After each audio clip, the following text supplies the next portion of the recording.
Good morning po. Dalawang linggo na maulan, ano po. Pero pinatunayan ng Lord na kahit hindi maganda ang panahon, andyan pa rin siya, hindi niya tayo pinababayaan at hindi niya tayo iniiwan. Amen po ba? Amen.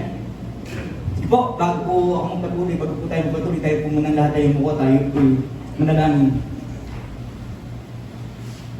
Panginoon, muli sa oras pong ito, kami po muli lumalapit na may pumunta akong babaan sa iyong harap. Aming Ama, aming Panginoong Jesus, banal na Espiritu. Lord, salamat sa patuloy mong pag-iingat, salamat sa patuloy mong gabay. Lord, salamat po sa iyong patuloy na pagmamahal sa bawat isa sa amin. At Lord, sa oras nito, sa bawat salita ng Panginoon na aming pagsasalusaluhan, Lord, naway ito'y patuloy na maging kalakasan, Panginoon, ng aming spiritual na pamumuhay sa iyo. At Lord, ako po na yung gagamitin. Itago mo po, Panginoon, ako sa iyong kapangyarihan. Huwag ang aking kahinanang makita, kundi ang mga kadakilaan. At Lord, patuloy mong Panginoon i-bless ang bawat isa. Patuloy mong buksan ang aming puso't isip. Na patuloy, Panginoon, na marinig namin at maunawaan namin ang iyong mga salita. Sa iyo pala ang pinakamataas po. Salamat sa tanging pangalan ni Jesus. Ang lahat ng sabi na, Amen. Amen. Muli po, good morning. Exalt Jesus. Ang pangatlong linggo na po natin, ano po? Pag sinabi bang exalt, ano yung pumapasok sa isip natin? Ito yung lagi kong tanong eh. Pag sinabi kasi exalt, itinataas, pinararangalan, dinadakila, niluluwalhati, pinupuri, sinasamba. Itinataas, pinararangalan, dinadakila, niluluwalhati, pinupuri, sinasamba, at marami pang iba. Na pwede nating ibigay itoon na tanging kanino lang daw po sa ating Panginoong Jesus. Amen. Yung lahat ng ito, inuukol po natin ito para kanino po? Para po kanino? Jesus. Kay Jesus. Kay Lord. Pero ito po yung tanong. Para sa iyo, ano nga ba yung pangalan ng Jesus?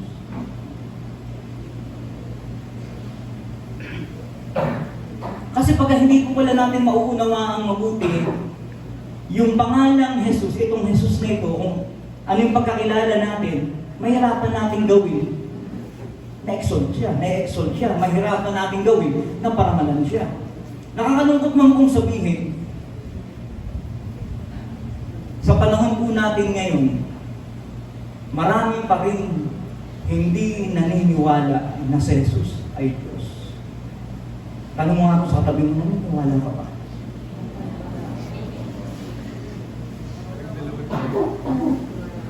Hanggang ngayon, marami pa rin na nagsasabi na si Jesus ay tao. Bagamat nagkatawang tao siya, pero siya pa rin ang Diyos. Siya pa rin si Jesus. Siya pa rin yung pinupuri natin. Siya pa rin yung niluluwalhati natin. Amen. Sa iba, si Jesus ay isang propeta. Tao pa rin.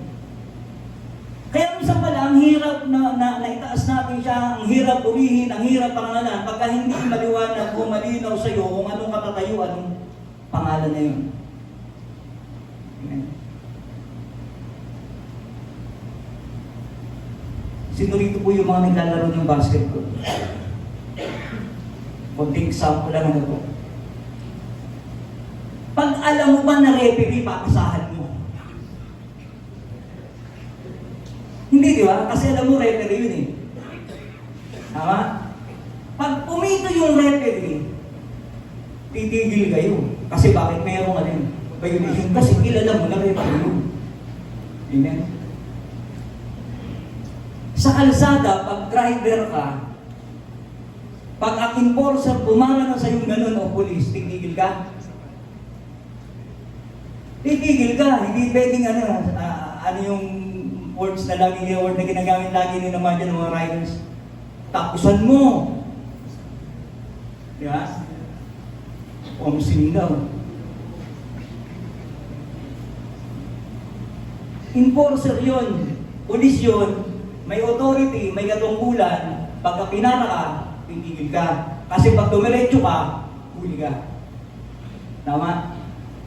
Ibig sabihin kung sa tao, nagkakaroon tayo ng ganong respeto kasi nandun yung authority nila, di mas talong higit saan? Ayun. Kaya pala, dapat itong pangalan ito, lubos na lubos nating kilala. Lubos na lubos nating nauunawaan kung ano yung kahalagahan, kung sino at kung ano itong pangalan ito. Sasang-ayon po ba ang lahat at naniniwala na si Jesus ang nag-iisang Diyos? Mahina po. Amen? Kasi hanggat hindi natin pinaniniwalaan si Jesus ay Diyos, may hirapan, hindi naman ibig sabihin na hindi siya makakakilos sa atin. Ito po yung lagi kong sinasabi. Kung gaano kalaki mo, tinitingnan ng Diyos, ganun din kalaki makakakilos ang Diyos sa buhay mo. Kaya pagka hindi natin titingnan na si Jesus ay Diyos, may hirapan tayo na papurihan siya, may hirapan tayo na sambahin siya, at may hirapan tayo na maranasan ang kapangyarihan niya. Amen? Sino po rito yung sasang-ayon na si Jesus ay aking Panginoon? Amen. Bakit po sinabing aking? Baka kasi yung iba hindi. Amen? Sabihin mo sa katabi mo, aking Panginoon.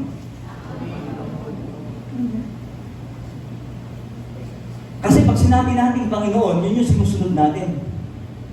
Yun yung ino-honor natin. Yun yung ine-exalt natin. Si Jesus ay nag-iisang Diyos. Si Jesus ang aming Panginoon. Si Jesus ang aking tagapagligtas. Siya ang nag-iisang Diyos. Siya ang Panginoon. At siya lang at wala nang iba ang pwedeng makapagligtas sa iyo, sa akin, at sa ating lahat. Amen. At marami pang kayang gawin ang Diyos si Jesus sa buhay natin. Amen po ba? Exalt Jesus. Muli gagamitin ko po ulit yung verse na ginamit natin. Simula pa unang linggo, tayo po tayong lahat bilang pag-alam po sa salita po ng ating Panginoon. John chapter 12, verse 32. At ganito po ang sinasabi, at ako, kung ako'y mataas na mula sa lupa, ang lahat ng mga tao ay palalapitin ko sa akin. Salamat po sa pagbabasa ng salita ng Diyos. Maaari na po tayo. Maliwanag po na sinasabi nung verse na si Lord po nagsasabi nito, no? Wala pong iba kundi si Jesus. Kung sabi, at ako, kung ako mataas na mula sa lupa, lahat ng mga tao ay palalapitin ko sa akin. Doon po sa mga sumunod na verse. Ito po ay pagpapaalam, pagpapahiwati, o pagpapakilala na nalalapit na yung kamatayan ni Jesus sa krus. Kaya sinabi niya na kapag ako ay nataas na, ibig kong sabihin yung pagbayubay ng Lord saan? Doon sa krus. Kasi hindi magiging ganap yung kaligtasan, yung pagliligtas ng Diyos hanggat hindi siya napapako sa krus. Yung pagkapako sa krus, yun yung pagkamatay kasama ng ating mga kasalanan bilang kabayaran. Pero meron pong sinabi dyan, at ako, kung ako'y mataas na mula sa lupa, ang lahat ng mga tao ay palalapitin ko sa akin. Yun pala talaga yung purpose, yun yung layunin ng Lord. Ano po yung maligtas ka? Maligtas ako. Maligtas tayo lahat. Yung ibig sabihin ng palalapitin, bibigyan ng alin po ng kaligtasan. Nalubos nating maunawaan kung sino si Jesus. Exalt Jesus, parangalan, itaas, dakilain, purihin, luwalhatiin. Paano nga ba natin maparangalan at maitataas ang ating Panginoong Jesus? 4 na bagay lang po yung nakita ko rito, pero marami pang iba. Amen? Paano nga ba natin siya maitataas? Kasi nakita na natin na ganon kalaki, ganon makapangyarihan, nag-iisang Diyos, alin itong pangalang ito, yung Jesus. Amen?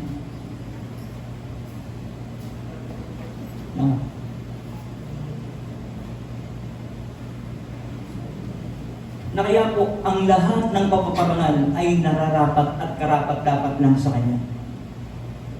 Ilang mga bagay, paano nga ba natin mapaparangalan? Amen? Number 1, mapaparangalan natin si Jesus kapag alin po, tayo ay, yung sinasabi po rito na pagpapakumbaba.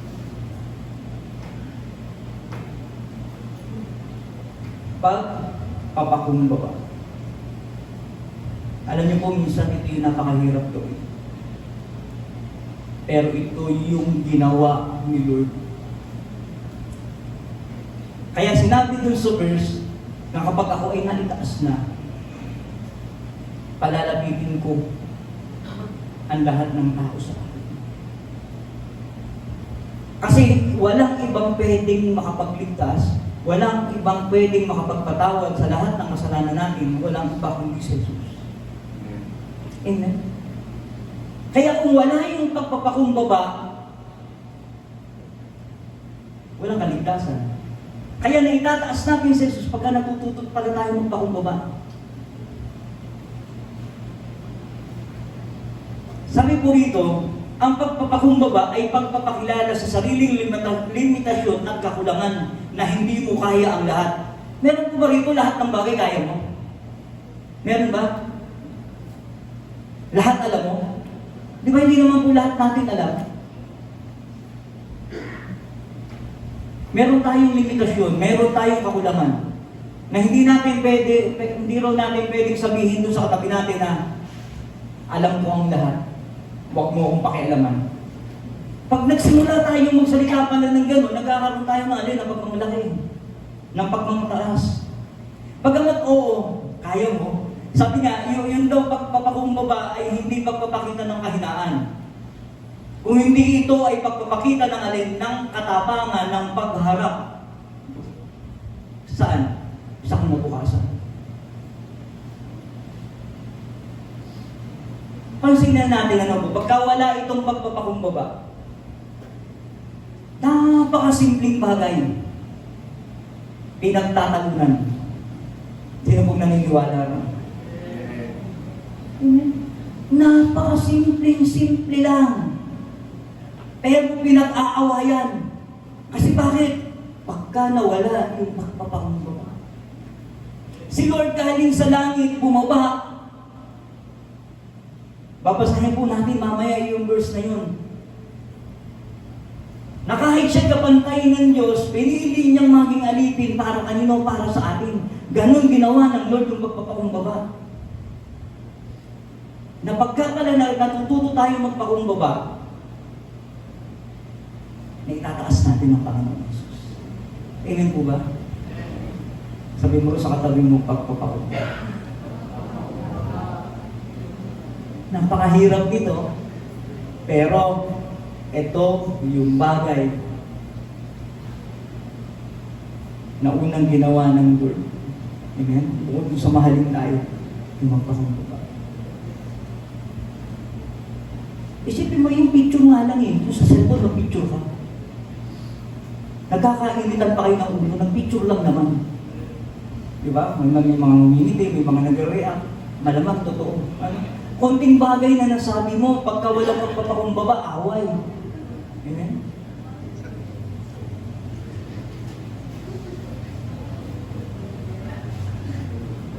Aminin. Amen? Napakasimpleng-simple. Yung nilipat mo nga lang yung bangko. Diba? Yung nagsaling ka lang ng tubig, ipinatong mo sa mesa. Pinagmumula ng away. Yung konting bagay, pagka wala yung pagpapakumbaba, kagulo. Ayan. Bakit nagkakaganon? May pride eh. May pagmamalaki, mayroong pagmamataas. Amen. Pagka nasasagasaan yung ego mo, nasasagasaan yung ego mo, kahit walang kakwenta-kwentang bagay, pinapatulan mo. Tama? Amen. Naitataas pala natin ng Diyos kapag meron tayo nito. Ang pagpapakumbaba, ipagpapakilala ng lahat ng meron ka ay galing sa Diyos. At hindi sa sarili mong kakayanan. Ibinigay sa iyo lahat ng Diyos yung meron ka ngayon. Ipinagkatiwala sa atin ng Diyos. Amen. Kaya wala pala tayo pwedeng ipagmalaki sa Diyos na kung hindi dahil sa akin. Amen.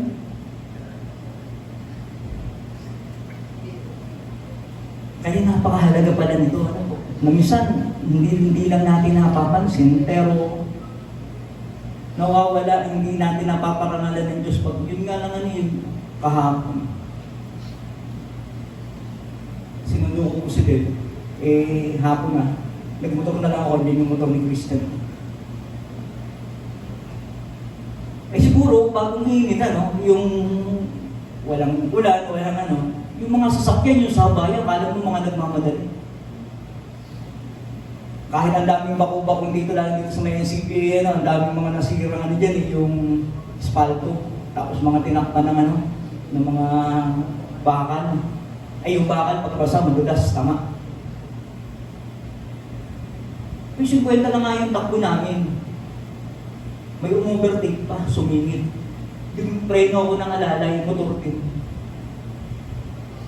Kung paiiralin mo yung galit mo, di preno na lang. Alam mo, pagdating doon sa may unahan, tumamara siya doon sa may bakal na yun.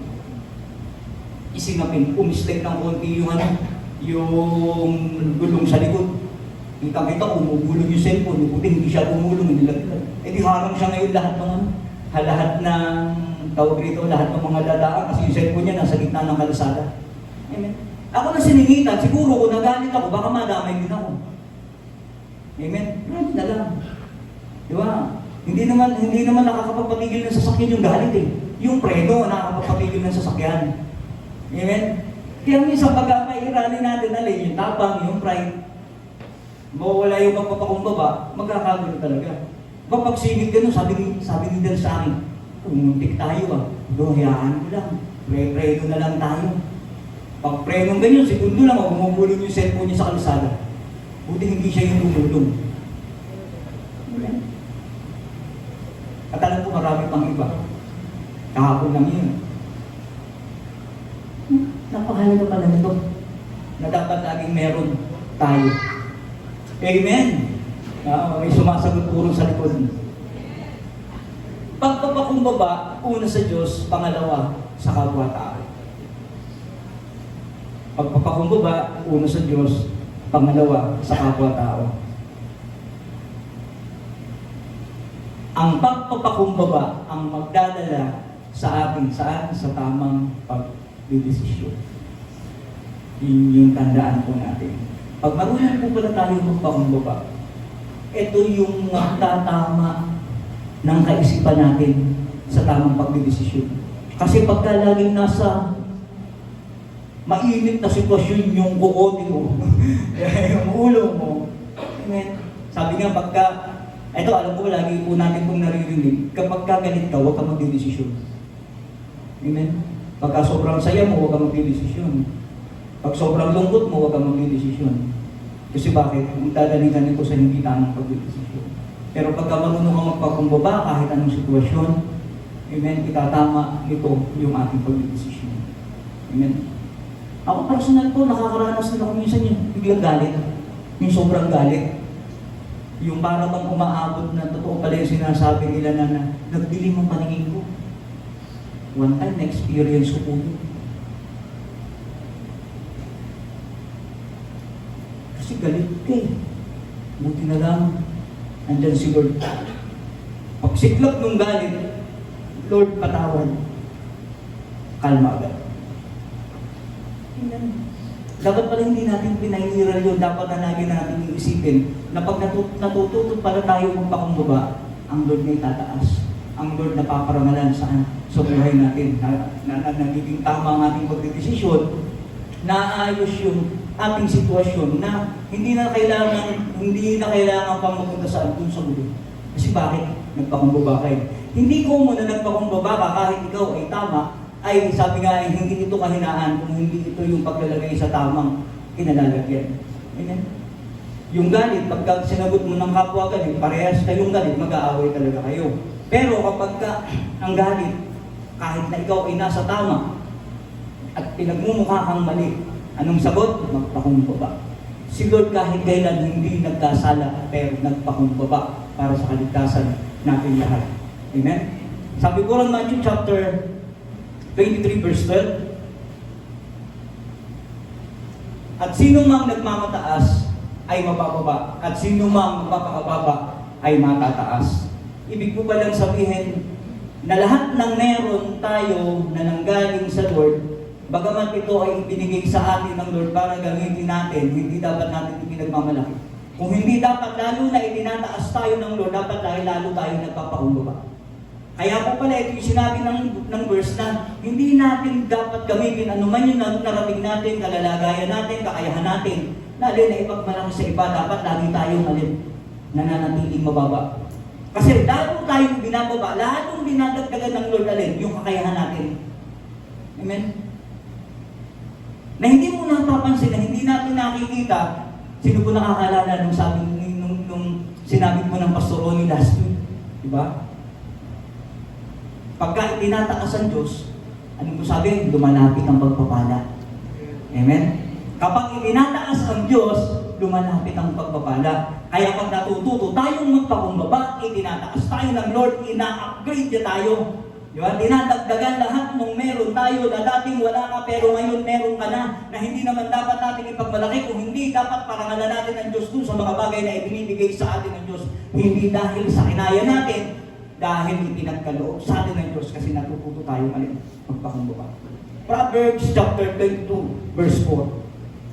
Ito po yung alakip pagka marunong po pala tayo magpakumbaba. Kawikaan 22:4, ang kagantihan sa kapakumbabaan at ang pagkatakot sa Panginoon ay kayamanan at karangalan at buhay. Amen? Isipin niyo, ito po yung sabi ng Proverbs, na pag natuto tayong magpakumbaba at nananatili tayong mababa, na habang itinataas tayo ng Lord, doon sa kalalagayan na meron tayo at patuloy tayo nagpapakumbaba, ano sabi ang kagantihan daw? Ng pagpapakumbaba at pagkatakot sa Diyos ay alin po? Kayamanan, karangalan at buhay. Amen? Karangalan, kayamanan, at buhay. Nagpakumbaba ka lang. Amen? Kasi bakit? Naitataas natin ng Lord. Naluluwalhati natin ng Lord. Amen? Pangalawa, itinataas, mapaparangalan natin ang Panginoon sa kapamaraanan, una, pagpapakumbaba, pangalawa po, sa lahat ng pagkakataon. Minsan, may mga pagkakataon po na pinupuri lang natin, gamitin na po natin yung word na worship. Tulad din po nung nabanggit ng Pastor Ronnie last Sunday, mapaparangalan natin ang Lord, ma-exalt natin si Jesus sa pamamagitan ng worship. Magwa-worship lang ba tayo? Upuri lang ba tayo kay Lord pagka masaya ka? Pangkaraniwan, ganun yung ganun po yung nagiging sitwasyon natin. Pupurihin natin si Lord kasi may blessing. Magpapasalamat tayo kay Lord kasi may dumarating. Magpapasalamat lang tayo kay Lord, itataas lang natin siya, pararangalan lang natin siya kapag ang lahat ng nangyayari sa atin ay pabor sa atin. Eh paano pagka hindi na pabor? Amen? Paano kung yung nangyayari ay hindi na maganda para sa pananaw mo? Magpupuri ka pa ba? Magpupuri pa po ba tayo? Amen? Sabi po rito, ang pagpupuri sa Panginoon, ang pagtataas, ang karangalan ng aluwalhatian sa Diyos sa lahat ng pagkakataon.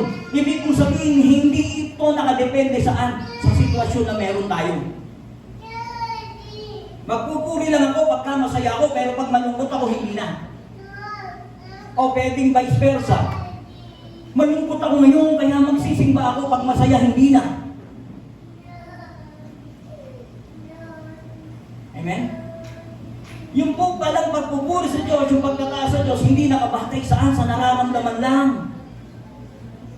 Dapat bilang kanyang mga anak, bilang kanyang iniligtas, bilang mga mananampalataya, nagpupuri tayo, itinataas natin siya saan, sa lahat ng pagkakataon. Maging pangit man yan o maging maganda. Kasi lahat ng bagay ay merong kapahintulutan ng Diyos para saan? Para sa ikabubuti mo.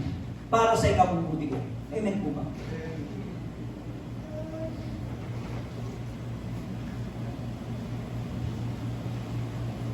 Hindi ako mag-worship ngayon kay Lord, sintonado yung song leader.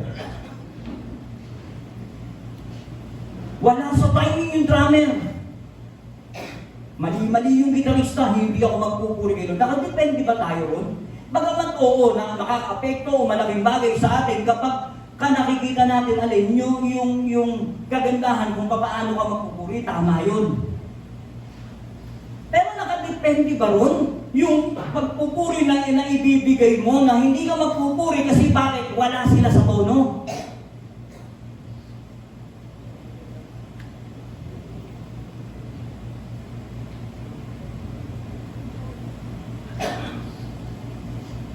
Yung musikang wala sa tono, pwedeng ma-recover yan eh. Ang mahirap kapag ang puso natin ang wala sa tono. Yung lahat nakikita mo, yung lahat napapansin natin kasi bakit hindi maganda sa paningin mo. Hindi na nga ako babalik sa church na yan. Praktikakan yung praise and worship. Pero ang totoo, nakadepende saan? Sa'yo. Sa akin. Sabi mo sa katabi mo sa akin pala. Na magpupuri tayo kay Lord sa lahat ng pagkakataon, maging pangit man o maganda. Minsan ito, may mga pangyayari na sabi nga po, sa lahat ng pagkakataon, ano po, hindi nakadepende sa sitwasyon, hindi nakabating sa nararamdaman. Minsan nagpupuri tayo kay Lord pagka may problema tayo. Kaya ang nangyayari tuloy, para magpuri tayo kay Lord, puro ka problema. Hindi ka nagpupuri ng hindi ka nagpupuri, hindi ka lumalapit, hindi mo siya pinararangalan, hindi ka nagpapasalamat. Kapag okay yung sitwasyon mo, ngayon nagiging malalim ka lang sa pananalangin, nagiging malalim ka lang sa paglapit sa Diyos kapag mayroong problema. Amen po. Kaya ang mangyayari, para lagi ka lumalapit kay Lord, ayaw ko namang sabihin na, total, sa ganyang sitwasyon ka lang rin naman lumalapit at nagpupuri sa akin, lagi ka na lang may problema para laging nakatakas ang iyong mga kamay. Parang lalo namang hirap atang magpatuloy ng pagpupuri kay Lord, bagaman tama na kapag hindi ka na nawala-wala ron sa problema, hindi ka na nawala-wala ron sa sitwasyon hindi maganda. Kailangan nakikita rin naman natin yun. Amen. O minsan sa kabila naman, magpupuri ka lang kapag maganda yung sitwasyon mo. At kapag hindi na, hindi totoo ang Diyos. Diba? Pagka hindi ng pagpuro sa iyo yung nangyayari, lilipat ako ng church, baka mas magaling yung Diyos nila ron. Diba? Kasi baka hindi mo kilala si Jesus eh. Nakahisa ka pumunta na church kapag si Jesus ay Diyos, si Lord, si Jesus, siya yung Lord. Huwag ka lang ililipat sa simbahan na hindi Lord na hindi Diyos Jesus.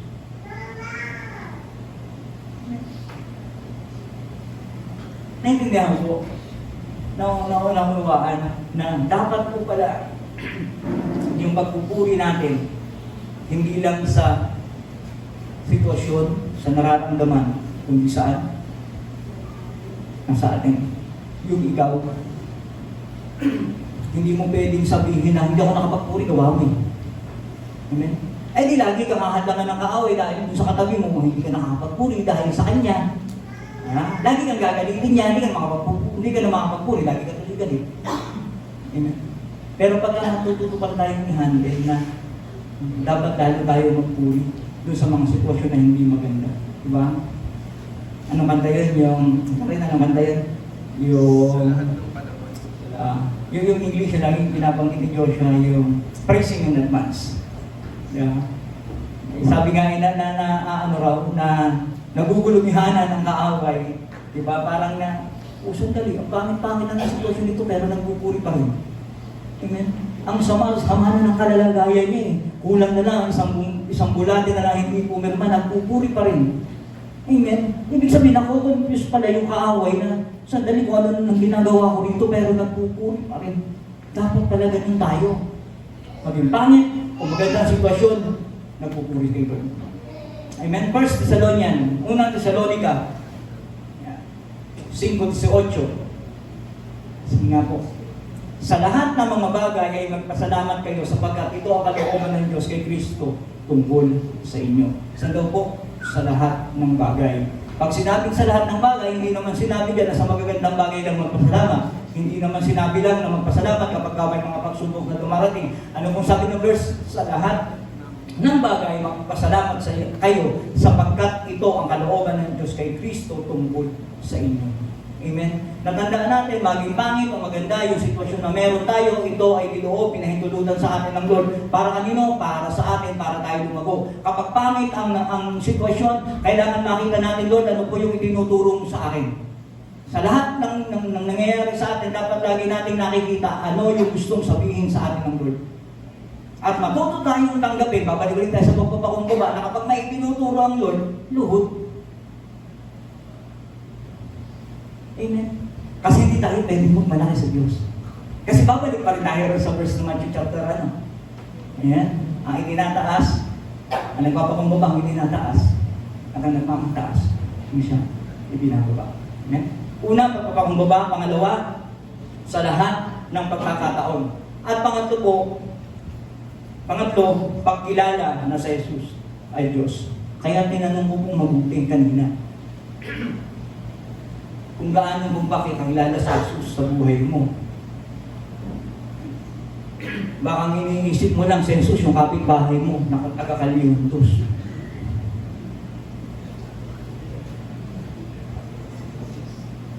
Amen.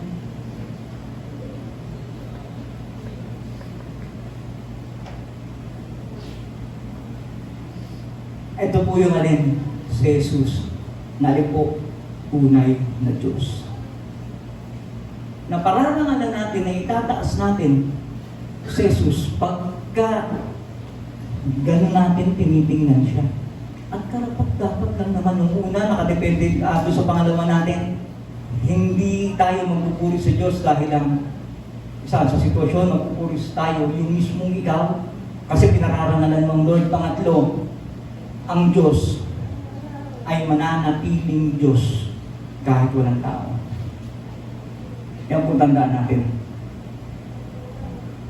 Sa Jesus, kahit wala akong Christian. Paano kaya tayo pagka walang Diyos? Amen? Ang Lord, mananatiling Diyos kahit wala ka. Okay, sabihin mo katabi mo, kahit wala ka pala, Diyos pa rin siya. Amen? Paano ka? Paano ako kapag wala sa Jesus? Paano pala tayo kung wala ang Diyos? Kasi walang ibang tunay na Diyos kundi siya. Walang ibang tagapagligtas, walang iba. Sino? Si Jesus. Kaya nararapat lang na yung karangalan, pagtataas, pagpupuri ay sa Kanya lang. Philippians chapter 2, verse 6 to 11. Verse 6. Nang siya, bagamat nasaan yung Diyos, ay hindi niya inarin isang bagay na nararapat pananganan ang pagkapantay niya sa Diyos. 7. Kundi bagkus sinubad niya ito at nanganyong alipin na nakitulad sa mga tao. Ito po yung sinasabi ko kanina. Na nagpapatunay na si Jesus ay Diyos, pero hindi niya ninais na alin maging kapantay ng Diyos para iligtas ka, iligtas ako, iligtas tayo, at nagpakumbaba at nanganyong alipin na maging katulad natin. Amen. Verse 8. At palibhasay na sumpungan sa kanyang tao, siya ay nagpakababa at nagpakababa sa kanyang sarili na nagmasunurin hanggang sa kamatayan. Oo, kamatayan sa krus. Kaya siya naman ay pinadakila ng Diyos at siya ay binigyan ng pangalan lalo sa lahat ng pangalan. Amen? Jesus. Amen? Jesus. Amen? Palakpakan naman po natin, amen? Jesus. Amen? Sabi ito yung pangalang pinadakila ng Diyos ng Ama. Sa lahat ng pangalan. Kasi sabi rin, hanggang kamatayan ay nagpakababa. Yung sinasabi ko kung pagpapakumbaba kanina, hindi naman hanggang kamatayan eh. Na para mamatay ka pa, para lang magpakumbaba ka. Pero ang Lord hanggang kamatayan ginawa niya. Para sa atin, grabe. Isipin mo siya yung hari. Tapos, nakasalamuha. Nandun pa sa pinakamababang part ng tao. Amen? Nasa mahirap na part siya, saan siya pinanganak? Sa susaban. Tapos nang lumaki siya, alin? Karpintero. Isipin mo, hindi naman siya lumabas na ano eh. Hindi naman siya lumabas na makikilala mong siya agad yung prinsipe. Saan mo? Sabi nga, para tayo raw ay maging mayaman. Amen? Verse 10.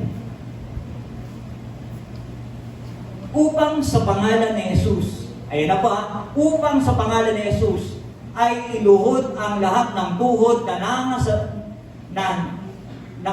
langit at nang nasa ibabaw ng lupa, nasa ilalim ng lupa, at last verse, at upang ipahayag ng lahat ng mga dila na si Jesucristo ay Panginoon sa ikaluluwalhati ng Diyos Ama.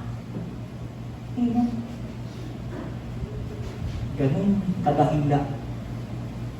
Ay dapat naitataas namin siya kapag kinikilala namin siya na siya ay Diyos. Siya ay tunay na Diyos. Siya ang ating Panginoong Jesus. Amen. Una, magpapakumbaba. Pangalawa, naitataas natin ng Lord, mapaparangalan natin siya, hindi nakabatay sa sitwasyon, kundi sa lahat ng pagkakataon. Pangatlo, yung pagkilala na si Jesus ay isang tunay na Diyos. At ang pang-apat po, laging isama si Jesus.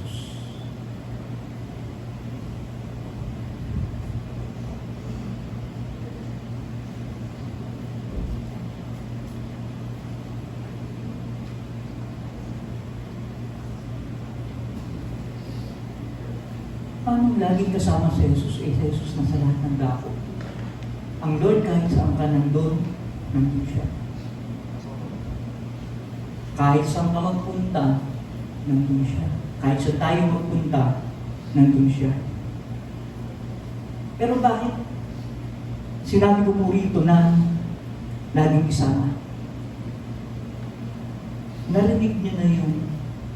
Kung mahuhubad ko lang yung pagka-Kristiyano ko, huhubarin ko na. Narinig niyo yun? O ngayon yun ang narinig ko? Kasi kung mahuhubad pala yung pananampalataya at pagiging Kristiyano, yung pagiging anak niya, dahil dun sa sariling nararamdaman niya, gagawin niya at pwede palang mangyari.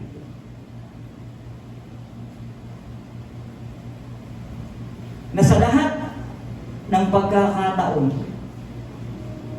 dapat pala kasama natin siya.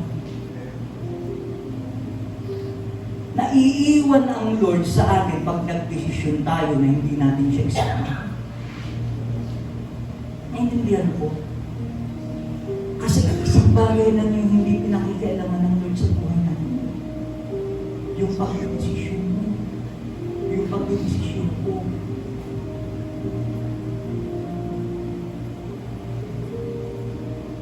Kapag ayaw mo siyang isama, nakasunod lang siya. Yung way kung paano niya ka protektahan, hindi ganun magagawa ng Lord. Kasi bakit ikaw yung nagdesisyon na, oops, sandali, diyan ka lang. Diyan ka lang, kaya ko to. Wag mo mong pakinggan naman, sasapakin ko lang ng isa. Isa lang. Diba, minsan may mga pagkakataon na gano'n eh. Naiiwan natin yung pagiging Kristiyano natin saan? Naiiwan natin sa mga sitwasyon na minsan nagiging po tayo. Pero ang totoo, ang gusto ng Lord, lagi mo siyang kasama saan dito? Sa puso. Lagi mo siyang kasama saan? Sa buhay. Paano magiging kasama? Si Jesus ang sentro ng lahat ng gagawin, iisipin, pupuntahan at ng iyong buhay. Yung lagi pala natin siyang makakasama na tinutukoy po dito alin, siya yung sentro. Na lahat ng gagawin mo, lagi mong inilalapit. Lahat ng pupuntahan mo, lagi mong ipinapanalangin. Lahat ng iisipin mo, Lord, tama po ba itong iniisip ko? Lord, tama po ba itong gagawin ko? Lord, gusto mo po ba ito? Lord, samahan mo po ako. Kasi sabi po rin sa John chapter 15, verse 4 to 5, kayo'y manatili sa akin at ako'y sa inyo. Gaya ng sanga na di makapagbunga ng kaniyang sarili, maliban na nakakabit sa puno, gayon din naman, kayo'y maliban na kayo'y manatili sa akin. 5, ako ang puno ng ubas, kayo ang sanga, at ang nananatili sa akin at ako'y sa kaniya, ay siyang magbubunga ng marami, sapagkat kung kayo'y hiwalay sa akin, ay wala kayong magagawa. Kung kayo'y hiwalay sa akin, wala kayong magagawa. Ibig sabihin, pagka hindi po natin isasama ang Lord sa lahat ng gagawin natin, lahat ng plaplanuhin natin, maliwanag po na sinabi ng Lord, wala kayong magagawa kung kayo ay hiwalay sa akin. Amen. Kaya minsan sumasablay pala yung pagdedesisyon natin. Minsan sumasablay yung mga bagay na gusto natin gawin, hindi natin sinasama sa Lord. Minsan kaya pala hindi tayo nagtatagumpay kasi iniiwan natin si Lord. Alam ko po, na-share ko po itong minsan, bata pa ako, bago pa lang lumalabas yung gasol, hindi ko alam kung tanda na po ni Joy. Kasi ako yung panganay, ako yung kuya. Sa akin yung binibili ng nanay ko pag aalis sila, yung mga kapatid ko. Ngayon, yung gasol bago nun, pero nagkakaroon na nga ng balita na kahit hanggang ngayon, di ba, may mga sumasabot, may mga pumututo. Ibinilin sa akin ng nanay ko, sabi ng nanay, nak, ganito to ha, huwag mong iiwanan na patay ang apoy, pero bukas ito. Pagkatapos ka ng magsaing, tapos na kayong magluto, kasi nagluluto kaming dalawa ni Joy, papatayin mo na yung papatayin mo yung kalan, papatayin mo yung tangke. Eh, alam ko kasi yun eh. Pinag-aralan ko na yun bago pa sabihin ng nanay ko, tigas na mukha ko, ano?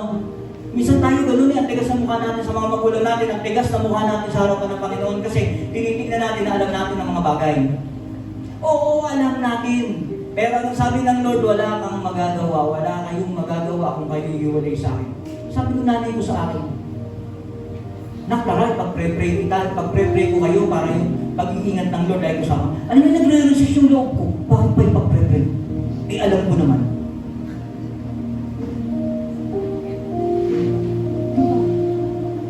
Minsan ganun tayo eh. Bakit pa kailangan ko lumapit kay Lord? Eh, alam ko naman. Tapos pagka yung dumating na yung hindi magandang pagkakataon, sasabihin mo, Lord, bakit mo pinabayaan? Kala ko ba, lagi mo akong protektahan? Eh, kulang ko kasi. Amen. Lagi natin isama ang Lord. Ulitin ko ulit si Des, yung anak naming babae.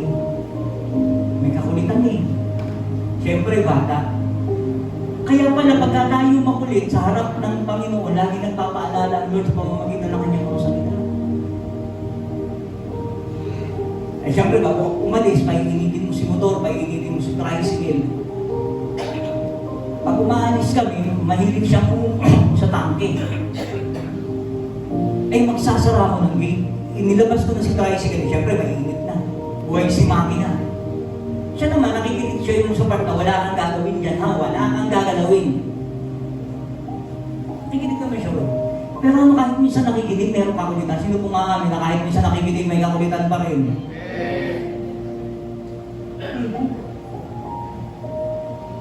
Sinasara yung gate. Paglingon kong gano'n, nahulog dun sa pagitan ng sidecar at kanan. Maiinit na yung makina, mainit na yung tambucho. Buti na lang naka-jogging pants. Buti na lang mahaba yung suot. Iyak siya ngayon, siyempre napasok. Tingin ko na sugat. Sabi ko sa kanya, sabi ko sa iyo hintayin mo ako. Huwag kang makulit, huwag kang magaluhin. Saan ganun nangyayari sa akin? May sinasabi ang Lord, may gusto ipagawa ang Lord sa atin ang kulit-kulit mo. Amen? Meron gustong gawin ang ipagawa ang Lord sa atin. May inuutos ang Lord sa atin. Ang tigas ng ulo mo. Isipin mo ang pagitan ng namin yun. Parang 10 metro lang, wala pa. Nagsara lang ako ng gate. Paglingon ko na nahulog na rin sa pagitan ng ano. Pag-init na yun eh. Talaga nagmamadali ako ng ano. Nag-iisa kang babae ko pa magkakalapnos. Amen. Pero sabi ko, Lord, salamat po kasi ingatan mo. Amen. Sabi ko, ganyan pala yun. Dapat lagi natin kasama ang Lord. Kasi ano man ang sabihin natin, meron kang kakulitan. Meron akong kakulitan. Na kapag kasama natin ang Lord, makikililan. Kaya wag na wag mong iiwan ang Lord kahit saan ka magpunta. Ngayon po tayong lahat.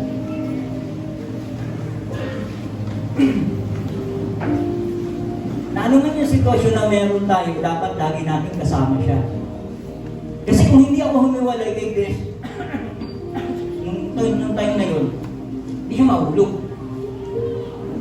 Diba? Kasi gusto niya muna sa tricycle, sinasama ko sa loob, gusto niya doon siya sa loob. Gusto na naman niya. Kalimitan na nasusunod yung hindi yung gusto ng Lord, yung gusto natin. Pero sabi ko, kung ako'y malapit sa kanya, hindi mahuhulog yun. Kasi mapipigilan ko siya. Kaya napakahalaga, napaka-importante na lagi tayong malapit kay Lord, lagi natin kasama ang Diyos. Amen? Nanawa ko yung mga salita ng Diyos na aking pong napag-usapan ngayon, na aking pong naibahagi sa inyo, ay patuloy na maging kalakasan po natin. Na patuloy nating maitaas ang Diyos. Mga parangalan, mga kapulihan. Una, alin po, pagpapakumbaba. Sa lahat ng bagay, dapat hindi natin yung ginawala. Sa lahat ng sitwasyon, pangalawa, tinataas natin ng Lord. Maging pangit o maganda man ang sitwasyon, purihin ng Diyos. Amen.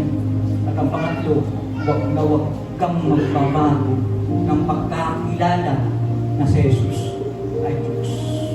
At pang-apat, huwag na huwag mong iiwan si Jesus. Lord, lagi mo akong samahan. Lord, lagi mo akong bantayan. Ito pong verse na ito po yung verse na laging dinahadala ko po, lagi ko kung sinasabi sa text Psalms 150 verse 6. Purihin ang bawat bagay na may hininga ang Panginoon. Purihin ninyo ang Panginoon. Amen. Purihin ng lahat ng bagay na may hininga. Sinong may hininga? Tayo! Tayo yung binigyan ng Lord ng buhay sa pamamagitan ng kanyang hininga. Purihin ang Panginoon. Let everything that has breath praise the Lord. Praise the Lord. Maitaas ang pangalan at maluwalhati palagi ang Diyos sa buhay natin. Tayo po natin yung tayo'y manalangin. Lord, patuloy ka namin pinupuri, patuloy ka po namin niluluwalhati, dinadakila, sinasamba, aming Ama, aming Panginoong Jesus at Lord sa oras na ito.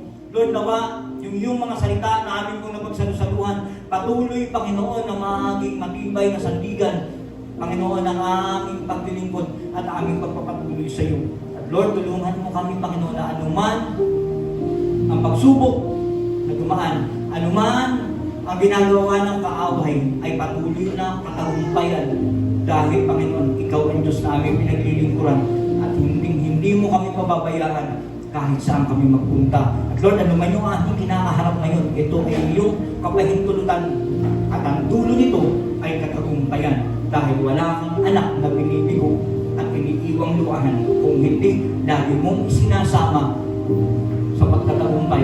Lord, maraming salamat po sa iyo pinakamataas sa pagpulit. Salamat sa tanging pangalan ni Jesus. Sa lahat magsabi na, Amen. Amen.